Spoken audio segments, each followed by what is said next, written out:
Здравствуйте, ребята, саламатсыздармы, балалар.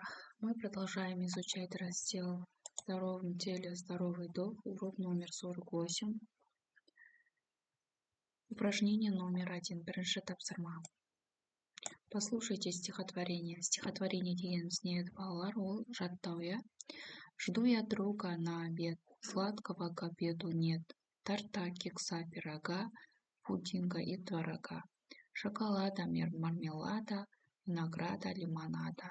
Подскажите-ка ответ, что купит мне на обед Каримова?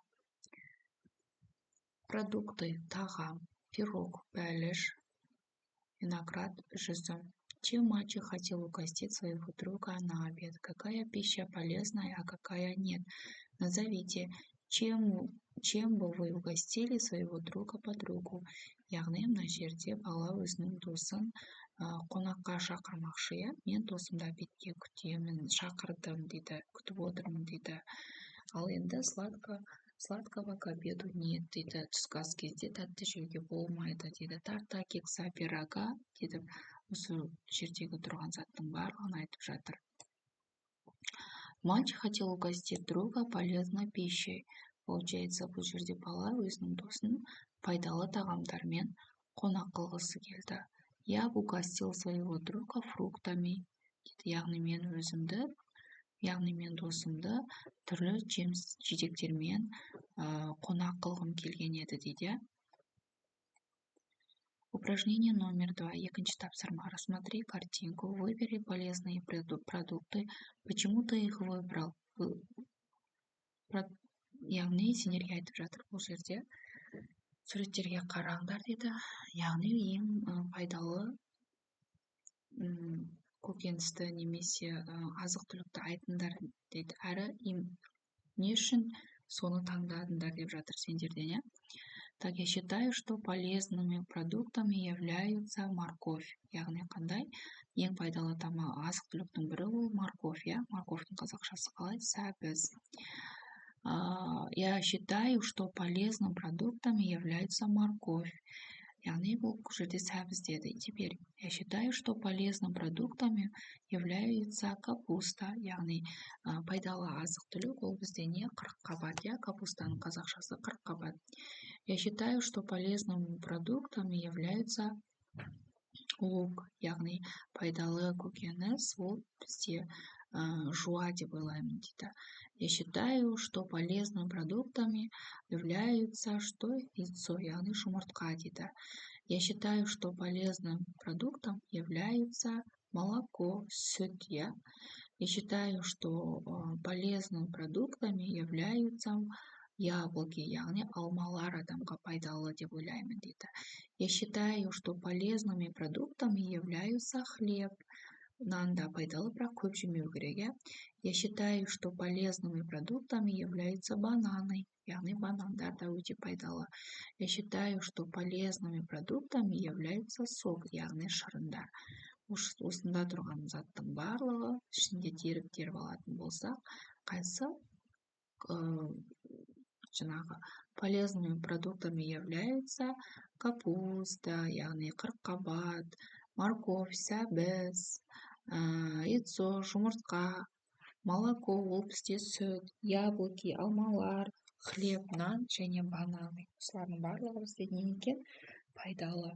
Ал мұнда тұрған фри және кока-кола, торт, ол бізде шоколадтар. Шоколадты да жеуге болады, бірақ көп емес. Упражнение номер 3. Үшінші тапсырма. Правильно прочитайте словосочетание, проверьте друг друга дейді.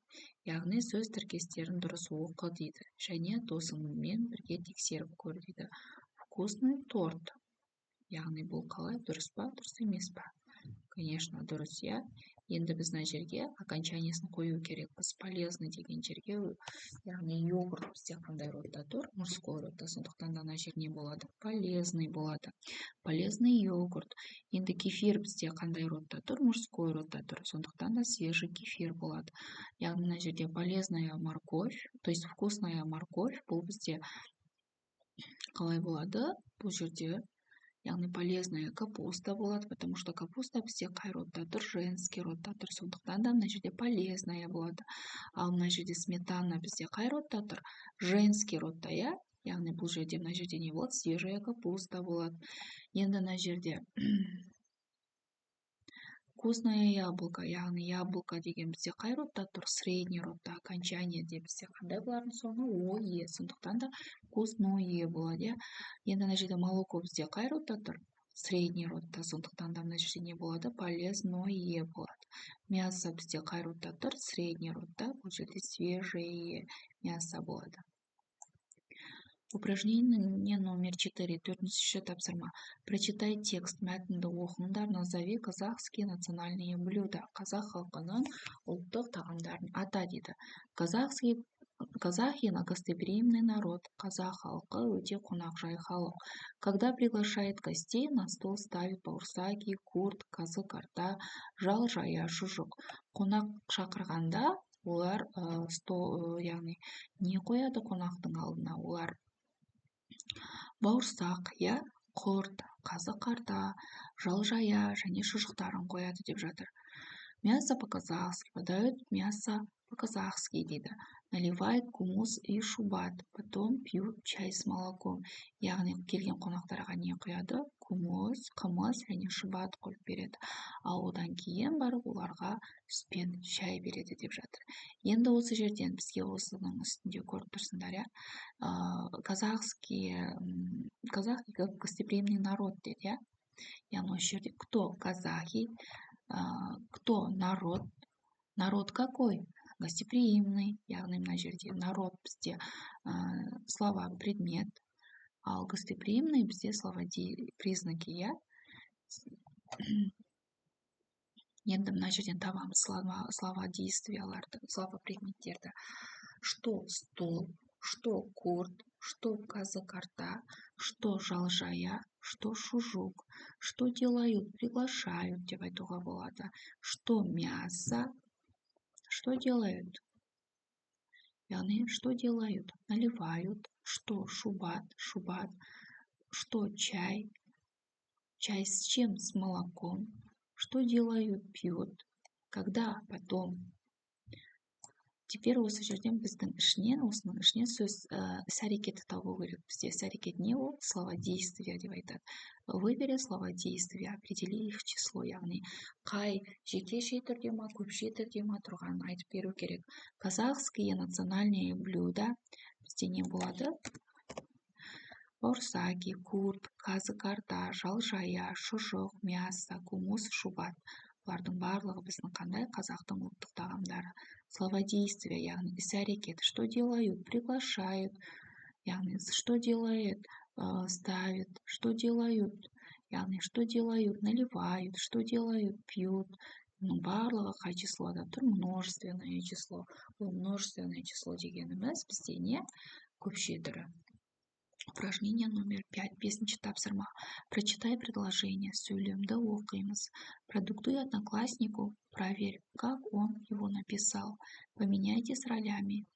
Оқимыз және оны досымызға қайталап жазғызамыз деп жатыр. Және тексереміз деп жатыр. Қалай ол дұрыс жазып па, әлде дұрыс емес жазып па, соны айтамыз.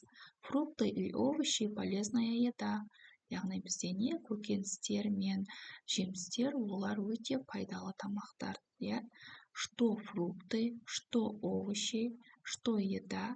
Фрукты, овощи қандай? Какая? Полезная. Упражнение номер 6. 6-ші тапсырма. Прочитай текст, ответь на вопросы. Яғни мәтінді оқимыз және сұрақтарға жауап береміз. На даче, яғни не? Жайлауда. Өзіміздің неде деп жатыр. У нас есть дача, это большой участок земли. Однажды я пригласила Асель на дачу. Солнце ласково светило. Папа заварил в чайнике душистый чай. Мама налила чай в красивые чашки. Потом я угощала Асель арбузом. Так, теперь ответьте на вопросы деп жатыр. На сұрақтарға жауап береміз деп жатыр, иә. Где отдыхали подружки? Достар қай жерде демалды? Какой был чай? яғни прочитай слова выделенными сочетаниями. Расскажи однокласснику, какое правило здесь применяется. Подружки ехали на даче, чай была как душистый, слова выделенными сочетаниями: дача, участок, дачу, чайник, чайники, душистый, чай, чашки, угощал.